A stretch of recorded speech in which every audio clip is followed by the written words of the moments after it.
पूरे ड्रेस रोजा में ये पूरा का पूरा बर्ड केज धीरे धीरे श्रिंक होना शुरू कर चुका है और बाकी के सभी लोग भी इस चीज को नोटिस करते हैं और चारों तरफ अफरा तफरी मच जाती है और लूफी को बहुत ज्यादा गुस्सा आ रहा होता है और डोफ्लामिंगो इससे कहता है कि चिंता मत करो, मैं बस अब कुछ ही सेकंड्स में तुम्हें भी लॉ के पास पहुंचाने वाला हूँ। तो ठीक है, जिस खेल को मैंने शुरू किया था अब उसे अंजाम देने का समय आ चुका है। लेकिन इससे पहले कि लूफी कुछ कर पाता तभी इसे एक आवाज आती है कि स्ट्रॉ हैट मेरी बात को ध्यान से सुनो, जिससे सुनकर लूफी थोड़ी देर के लिए रुक जाता है और यहाँ पर उस बर्ड केज ने हर तरफ तबाही मचाती है और अपने रास्ते में आने वाले हर एक चीज को काटता चला जाता है। तुमने मेरी ताकत का नमूना तो देख ही लिया होगा स्ट्रॉ हैट, इस बर्ड केज को देख रहे हो ना, ये बस एक ही घंटे में किसी छतरी की तरह पूरी तरह से बंद हो जाएगा और एक घंटे के अंदर अंदर यहाँ पर लाशों का ढेर बिछ जाएगा। कंट्री के सभी लोग इस नजारे को देखकर पैनिक कर जाते हैं और हम उस सब को भी देखते हैं। अरे जोरो यार कुछ कर लो, ऐसे तो हम लोग मर जाएंगे, हमें एल्बाफ भी तो जाना है, ब्रॉगी और वो सभी लोग हमारा इंतजार कर रहे होंगे। और पूरे ड्रेस रोजा की उम्मीद इस वक्त बस लूफी से है, क्योंकि जैसे ही लूफी डोफ्लामिंगो को हरा देगा तो इसके साथ ही ये बर्ड केज भी पूरी तरह से तबाह हो जाएगा। उस सब ने रोना धोना तक शुरू कर दिया है। अरे लूफी मेरे भाई, तुझे ये करना ही होगा, जल्दी इसका काम तमाम कर दे।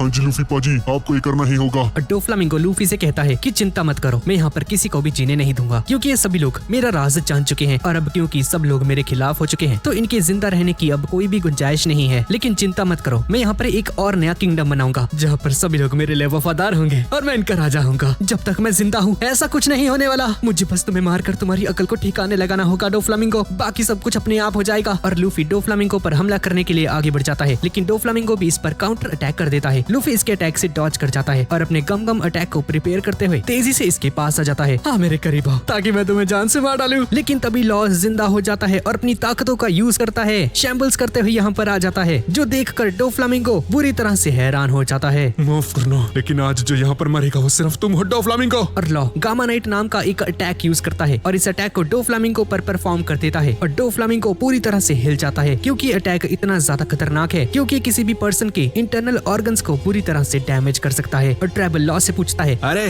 तुम अभी तक जिंदा कैसे हो? हाँ तुम्हें तो मर जाना चाहिए था। अपनी आंखें फाड़ कर देखो ट्रेबल, इस वक्त तुम और मैं एक बहुत बड़े रूम के अंदर है जिससे कि मैंने क्रिएट किया था। मैंने अब तक सब कुछ बस इसी मोमेंट के लिए प्रिपेयर किया था। इसके बाद हम एक फ्लैशबैक को देखते हैं कि लॉ कैसे बचा। जब लॉ को वो पहली गोली लगी थी तो लॉ को वो गोली किसी भी इंटरनल ऑर्गन पर नहीं लगी थी, जिसकी वजह से इसकी जान बच गई थी। और अपने शैम्बल्स की ताकत का यूज करते ही अपने पास के ही एक सोल्जर से अपनी बॉडी को स्विच कर देता है। और डोफ्लामिंगो ने गोलियों की जो बौछार की थी तो वो इसने अपने ही सोल्जर पर किया था। इसके बाद हम वापस से प्रेजेंट में आ जाते हैं। एक बात अच्छे से जान लेना डोफ्लामिंगो, इस अटैक को आज तक कोई नहीं झेल पाया है, तो डोफ्लामिंगो आज तुम इसी की वजह से मारे जाओगे। तुम जानते हो ना लॉ तुम क्या कर रहे हो? अगर आज यहाँ पर मेरी जान भी चली जाती है तब भी मैं तुम्हें मार कर ही मरूंगा डोफ्लामिंगो। लॉ खुद को एक्सप्लोड करने के लिए तैयार हो जाता है। वो तो तुम वैसे भी नहीं बचने वाले हो लॉ, अगर तुम मुझे यहाँ पर मार देते हो तो तुम्हें भी मरना होगा। और ऐसा बोलकर अपनी फिंगर को लॉ पर पॉइंट कर देता है और एक अटैक करने ही वाला होता है कि तभी लूफी यहाँ पर आ जाता है। क्या तुम मेरे बारे में भूल गए? और लूफी घुमाकर एक जोरदार किक मारता है डोफ्लामिंगो के ऊपर और लॉ और डोफ्लामिंगो को एक दूसरे से अलग कर देता है और डोफ्लामिंगो दूर जाकर गिरता है और ट्रेबल इसके पास जाकर कहता है कि आखिर इन नीच पायरेट्स की हिम्मत कैसे हुई डोफ्लामिंगो को नीचे गिराने की। लूफी बहुत ज्यादा गुस्से में आ जाता है और डोफ्लामिंगो को जान से मारने ही वाला होता है और तेजी से उसकी तरफ आगे बढ़ता है। लेकिन तभी पीछे से लॉ लूफी को आवाज देते हुए कहता है, स्ट्रॉ हैट यहीं पर रुक जाओ, डोफ्लामिंगो मेरा शिकार है, मुझसे ये मौका मत छीनो। और लॉ रेंगते हुए डोफ्लामिंगो की तरफ आगे बढ़ता है और लॉ कोराज़ोन की कुछ मेमोरीज को याद करने लगता है कि कैसे ये दोनों मिले और कैसे शुरू से ही लॉ डोफ्लामिंगो से नफरत करता आया है। लेकिन जब कोराज़ोन को लॉ के उस डिसीज के बारे में पता चला तो बिना सोचे समझे उसे अपने साथ ले गया और उस सीन को भी याद करता है जब कोराज़ोन लॉ के पास आकर कैसे इससे बात करते हुए उठ फुट कर रो रहा था। और उसके बाद उस दिन को भी याद करता है जब उसने खुद को सेक्रीफाइस करके लॉ की जान बचाई थी और रेंगते हुए डोफ्लामिंगो के सामने आकर खड़ा हो जाता है। डोफ्लामिंगो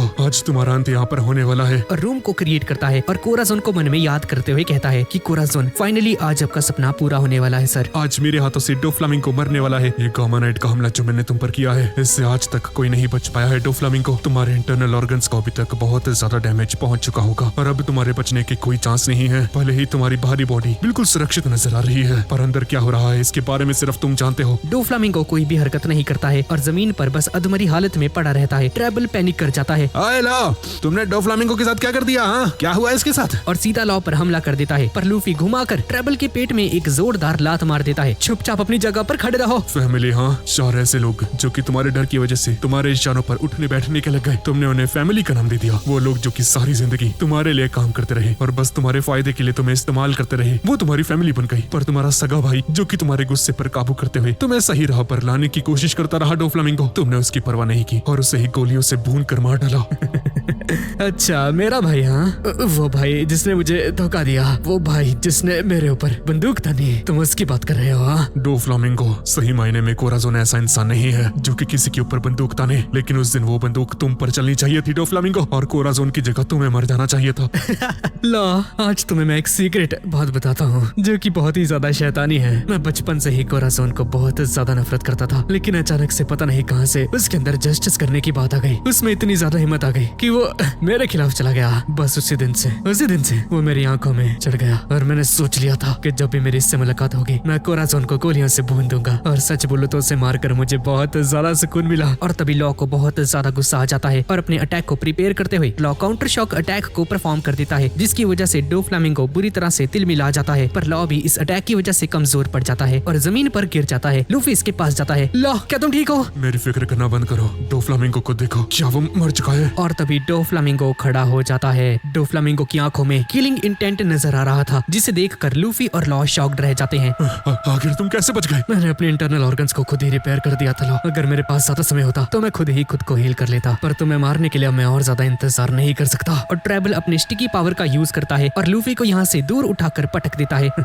फाइनली लॉ, तुम्हें मारने का मौका मुझे मिल ही गया। और अपने पैर को ऊपर उठाता है और लॉ के सर के ऊपर पॉइंट करते हुए तेजी से नीचे लेकर आता है। पर तभी लूफी यहाँ पर आकर डोफ्लामिंगो की इस हमले को रोक देता है। तुम जानते हो ना तुम क्या कर रहे हो स्ट्रॉ हैट, अपने पैर को हटाओ। और लूफी डोफ्लामिंगो को एक बहुत ही ज्यादा खतरनाक लुक देता है। ठीक है, आज तुम भी लॉ के साथ ही पर मरने वाले हो स्ट्रॉ हैट। और ऐसा बोलकर दोबारा से अपने पैर को उठाता है और कॉन्करर्स हाकी का यूज करते हुए एक जोरदार किक मारता है। पर लूफी भी यहाँ पर कॉन्करर्स हाकी का यूज करता है और डोफ्लामिंगो की किक को रोक देता है। लूफी की कॉन्करर्स हाकी और डोफ्लामिंगो की कॉन्करर्स हाकी का जो इम्पैक्ट होता है ये देखने लायक होता है। पूरा ड्रेसरोसा हिल जाता है। ये देखकर ट्रेबल भी शॉक्ड रह जाता है कि लूफी भी कॉन्करर्स हाकी का यूज कर सकता है। और यहाँ पर बार्टोलोमियो ऊपर का नजारा देखकर बुरी तरह से चौंक जाता है। साबो और पूरे ड्रेसरोसा के लोग इस कॉन्करर हाकी के क्लैश को देखकर पूरे तरीके से दंग रह जाते हैं। और यहाँ पर लॉ भी लूफी को देखकर कहता है, स्ट्रॉ हैट, तो तुम भी इसे यूज कर सकते हो, हाँ? जैसा कि मुझे लगा ही था। और तभी ट्रेबल को डोफ्लामिंगो का पास्ट याद आ जाता है, जहाँ पर ये कहने लगता है कि तुम वो हो जिसे हेवन ने खुद चूज किया हुआ है। डोफ्लामिंगो लूफी की कॉन्करर्स हाकी को देखकर बहुत ही ज्यादा गुस्से में आ जाता है। और हम डोफ्लामिंगो की बैक स्टोरी को देखते हैं कि आखिर इसकी कॉन्करर्स हाकी कैसे डेवलप हुई है। सभी गांव वालों ने डोफ्लामिंगो, इसके पिता और इसके भाई कोराज़ोन को बांध कर रखा हुआ था, जहाँ पर ये लोग अपने बदले की भावना के साथ इन सभी को टॉर्चर कर रहे थे, क्योंकि सेलेस्टियल ड्रैगन्स ने इन पर बहुत ही ज्यादा जुल्म किए थे। और जब सभी लोग इन्हें टॉर्चर कर रहे थे तभी डोफ्लामिंगो ने इन सभी से कहा था कि मेरी बात याद रखना, तुम मेरा कुछ नहीं बिगाड़ सकते, मैं यहाँ से जिंदा जरूर बच कर जाऊंगा। और आई स्वेयर टू गॉड, मैं जब भी वापस आऊंगा तुम में से हर एक को चुन चुन कर मारूंगा। और डोफ्लामिंगो के अंदर बदले की भावना इस हद तक स्ट्रांग हो जाती है कि अपनी कॉन्करर्स हाकी का यूज कर देता है, जिसकी वजह से यहाँ पर हर एक गाँव वाला इमीडिएटली अनकॉन्शियस हो जाता है, इसके पिता और इसका भाई भी। और अगले दिन डोफ्लामिंगो ट्रेबल से मिलता है और इसे सारी बात बता देता है। और ट्रेबल भी इसे देख कर ही समझ जाता है कि ये बच्चा दरअसल कॉन्करर्स हाकी को पोजेस करता है। और हाकी का नाम सुनकर डोफ्लामिंगो कंफ्यूज हो जाता है, क्योंकि डोफ्लामिंगो है तो एक बच्चा ही। और ट्रेबल इसे समझाता है कि तुम वक्त रहते हुए सब कुछ सीख जाओगे, और बोलता है कि तुम्हें तो हेवन ने चूज किया है, तुम्हें ये भी नहीं मालूम है कि इस वक्त तुम्हारे अंदर कितनी ज्यादा बड़ी ताकत मौजूद है। और इसे एक रिवॉल्वर और एक डेविल फ्रूट दे देता है। आज से तुम आजाद हो, ये तुम्हारी आजादी की निशानी है, तुम जिससे चाहो उससे बदला ले सकते हो। तो बताओ ऐसा कोई है क्या? और डोफ्लामिंगो बहुत ही ज्यादा गुस्से में आ जाता है। बदला लेने के लिए मेरे पास एक नहीं अनगिनत लोग हैं, लेकिन सबसे पहले शुरुआत मैं अपने पिताजी से करूंगा। और डोफ्लामिंगो उस पिस्टल को अपने बाप के ऊपर तान देता है। फादर, आपको क्या जरूरत थी हम सभी को मैरी जॉय से यहाँ पर लेकर आने की? आपकी वजह से यहाँ पर हम दर दर की ठोकरें खा रहे हैं। कोराज़ोन भी इसे हक करके रो रहा होता है। जब मैं आपको मार दूंगा तो आपका सर काट कर मैरी जॉयस के ऊपर लेकर जाऊंगा। आपके सर को देखकर वो दोबारा से हमें एक्सेप्ट कर लेंगे। मेरे बच्चों, मुझे माफ कर देना, मैं तुम्हारा एक बहुत ही बुरा बाप हूँ। और इसकी सॉरी को सुनकर डोफ्लामिंगो का दिमाग खराब हो जाता है और अपनी पिस्टल को चला देता है और अपने बाप की जान ले लेता है। इसके बाद हम वापस से प्रेजेंट में आ जाते हैं। स्टार्ट, तुम डोफ्लामिंगो का कभी भी मुकाबला नहीं कर सकते। डोफ्लामिंगो के अंदर जो गुस्सा है, जो बदले की भावना है, स्टार्ट लूफी, तुम चाहे लाख कोशिश कर लो पर तुम कभी भी डोफ्लामिंगो को नहीं हरा सकते, क्योंकि डोफ्लामिंगो सही मायने में एक ऐसा राजा है जिसे कि स्वर्ग ने चुरा है। मुझे इससे कोई भी फर्क नहीं पड़ता है। और डोफ्लामिंगो पर हमला करना शुरू कर देता है, हवा में जंप करता है और डोफ्लामिंगो पर अटैक कर देता है। और दोनों के बीच में बहुत ही खतरनाक फाइट होनी शुरू हो जाती है। और डोफ्लामिंगो की खूब मार लगाता है और लूफी अपने पैर को ऊपर उठाकर स्पिन करना शुरू कर देता है और घुमाकर एक लात सीधा इसके पेट में मारता है, जिससे कि इसके मुंह से खून निकलना शुरू हो जाता है। और बहुत ही खतरनाक पंचेस मारता है इसके मुंह पर और इसे अधमरा कर देता है। और इसी दौरान दोबारा से लूफी हवा में जंप करता है और अपने ईगल बज़ूका अटैक को प्रिपेयर करता है कि तभी डोफ्लामिंगो हंसना शुरू कर देता है और अपने पास्ट के हर एक सीन को याद करते हुए लड़ने के लिए पूरी तरह से तैयार हो जाता है। और जैसे ही लूफी अपने अटैक को इस पर लैंड कर देता है, डोफ्लामिंगो इससे डॉच कर जाता है और बहुत ही स्पीड से लूफी के पास जाकर लूफी के पेट में एक जोरदार किक किक मारता है, लेकिन यहाँ पर लूफी अपने हाथों से इसे रोक देता है और दोनों दोबारा से अपनी कॉन्करर्स हाकी का यूज करने लगते हैं। डोफ्लामिंगो ताकत लगाता है जिससे कि लूफी दूर जाकर गिर जाता है और ट्रेबल अपने स्टिकी ग्लू का यूज करके लूफी को जकड़ लेता है। तुम्हें दूसरों के मामले में टांग नहीं अड़ानी चाहिए स्ट्रॉ हैट। साले छोड़ दे मुझे डोफ्लामिंगो की बैंड बजानी है, छोड़ो मुझे। डोफ्लामिंगो, मैंने इसे पकड़ लिया है, तुम चाहो तो लॉ को मसल कर रख सकते हो।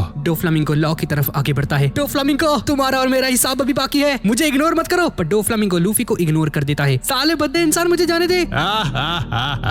बच्चे, जितनी कोशिश करनी है कर लो, पर तुम चाहकर भी मेरे चंगुल से नहीं बच सकते हैं। और तभी लूफी एक जोरदार पंच मार देता है ट्रेबल के पेट के अंदर, जिसकी वजह से इसके आर पार एक होल बन जाता है और ट्रेबल वीक पड़ने की एक्टिंग करते हुए लूफी को डरा देता है। अरे नहीं, मैं तो मजाक कर रहा था। डोफ्लामिंगो रुक जाता है और ट्रेबल को देखता है और लूफी भी कंफ्यूज हो जाता है कि आखिर ये चल क्या रहा है। मैंने सुना था कि लोगिया टाइप के डेविल फ्रूट यूजर के ऊपर हाकी वर्क करती है, पर ट्रेबल पर ऐसा नहीं हुआ। स्ट्रॉ हैट, उस पर ध्यान मत दो, वो एक नंबर का कचरा है। इस वक्त हमारा निशाना डोफ्लामिंगो है। और खुद के बारे में इतनी बड़ी बात सुनकर ट्रेबल को गुस्सा आ जाता है मैं कचरा सेठ हूँ। हाँ, और लॉ के पास जाने लगता है। क्या बोला तूने? जरा दोबारा से तो कहना। हाँ, एक बात अच्छे से जान लो, डोफ्लामिंगो भले ही यहाँ का राजा हो, पर हमें और डोफ्लामिंगो में कोई फर्क नहीं। हम इसे फॉलो करते हैं क्योंकि ये स्वर्ग की तरफ से भेजा हुआ वो तोहफा है जिसे हमने उठाया था। अगर हम ना होते तो आज डोफ्लामिंगो को ये रास्ता कोई भी नहीं दिखा पाता। डोफ्लामिंगो भी ये सारी बातें सुन रहा होता है, लेकिन चुप रहता है। आज से 3 साल पहले हम ही वो थे जिन्होंने डोफ्लामिंगो के अंदर उन खूबियों को पहचाना था जो कि स्वर्ग ने खुद दी थी। और हम एक बैक स्टोरी को देखते हैं जहाँ पर डोफ्लामिंगो मैरी जॉयस के ऊपर अपने फादर का सर लेकर तो जाता है, लेकिन इसे खाली हाथ ही लौटा दिया जाता है, यानी कि इसे भगा दिया जाता है और वापस से ट्रेबल और इन सभी के पास आ जाता है और बहुत ही ज्यादा उदास लग रहा था। चलो अच्छा ही हुआ तुम हमारे पास वापस आ गए। क्या हुआ अगर तुम्हें वहाँ पर फॉलो करने वाला कोई नहीं है? हाँ, हम तो है ना। डोफ्लामिंगो भी ट्रेबल की बातों से इम्प्रेस्ड हो जाता है और इविलनेस तो इसके अंदर पहले से थी ही और अब इसे अपने फॉलोअर्स भी मिल रहे थे। और डियामांटे भी कहता है कि हाँ, ट्रेबल सही कह रहा है, तुम हमारे राजा बन सकते हो क्योंकि तुम्हारे पास कॉन्करर्स हाकी भी मौजूद है, जो कि इस बात को साबित करती है कि तुम्हें हेवन ने खुद चूज किया है। आज से हम सभी लोग एक फैमिली हैं और डोफी, तुम जो भी सपना देखोगे आज से वो सपना हमारा भी होगा। हम पीका और वर्को को भी देखते हैं और सभी लोग ट्रेबल से एग्री कर जाते हैं और डोफ्लामिंगो समझ जाता है कि अब इसकी असली फैमिली कौन है। कुछ दिनों बाद हमें पता चलता है कि जब डोफ्लामिंगो पर कोई भी आंच आती है या कोई भी इसे परेशान करने की कोशिश करता है तो ट्रेबल और इसकी पूरी टीम उसका काम तमाम कर देती थी। ये सभी लोग डोफ्लामिंगो को एक राजा की तरह पूजना शुरू कर देते हैं। डोफी, मेरी एक बात का अच्छे से ख्याल रखना, तुम्हारे पास जो ताकत है आगे चलकर तुम किंग ऑफ द पायरेट्स भी बनोगे। इसके बाद हम वापस से प्रेजेंट में आ जाते हैं जहाँ पर ये सारी बातें सुनकर लॉ कहता है, ट्रेबल, असल में डोफी बस तुम्हें यूज कर रहा है। जब तुम लोगों से इसका मतलब निकल जाएगा तो तुम सभी को लात मार कर अलग कर देगा। पर लॉ की बात को सुनकर ट्रेबल को बहुत ही ज्यादा गुस्सा आ जाता है, लेकिन फिर भी लॉ यहाँ पर नहीं रुकता। सही मायने में तुम लोग तो बस इसके तलवे चढ़ते हो। और ये सुनते ही ट्रेबल का दिमाग खराब हो जाता है। डोफ्लामिंगो ट्रेबल को रोकने की कोशिश करता है कि इसकी जाल में मत फंसो, लेकिन ट्रेबल इसके जाल में फंस जाता है और लॉ रूम को क्रिएट कर देता है। तुम्हें इतनी भी ताकत नहीं कि तुम 1 इंच भी हिल सको, तो तुम मेरा क्या ही बिगाड़ लोगे? हाँ, और अपने लाइटर को जला लेता है और लॉ के मुंह के ऊपर अपनी छड़ी को रखते हुए कहता है, दोबारा कहना, क्या कहा था? तलवे चढ़ता हूँ। हाँ, और लूफी अभी भी उस ग्लू के अंदर फंसा होता है। उसे जाने दो। पर दोबारा से इसके ऊपर वो ग्लू का ढेर गिर जाता है। कान खोलकर सुन लो,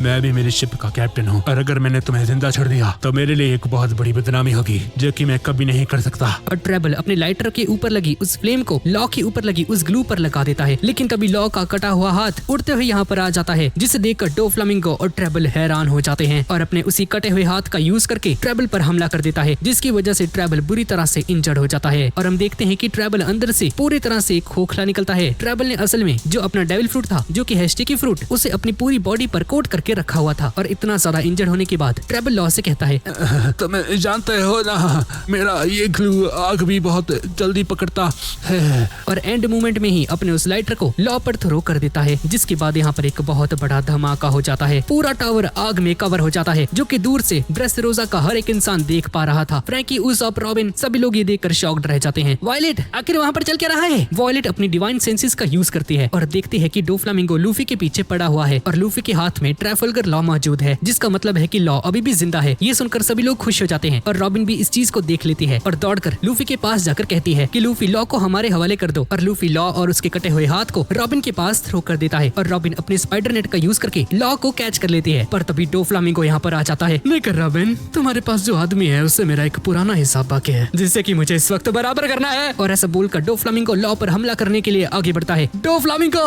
तुम्हारा मुकाबला मुझसे है। पर डोफ्लामिंगो लूफी की बात नहीं सुनता है और बुलेट स्ट्रिंग का यूज करके हमला कर देता है लॉ के ऊपर। और लूफी भी अपने पैर से डोफ्लामिंगो पर एक जोरदार किक मारता है, लेकिन डोफ्लामिंगो इसके अटैक को रोक लेता है, पर गोली चल जाती है। रॉबिन भी बुरी तरह से शॉक्ड रह जाती है, लूफी भी शॉक्ड रह जाता है और बुलेट स्ट्रिंग्स तेजी से लॉ की तरफ आगे बढ़ रही होती हैं।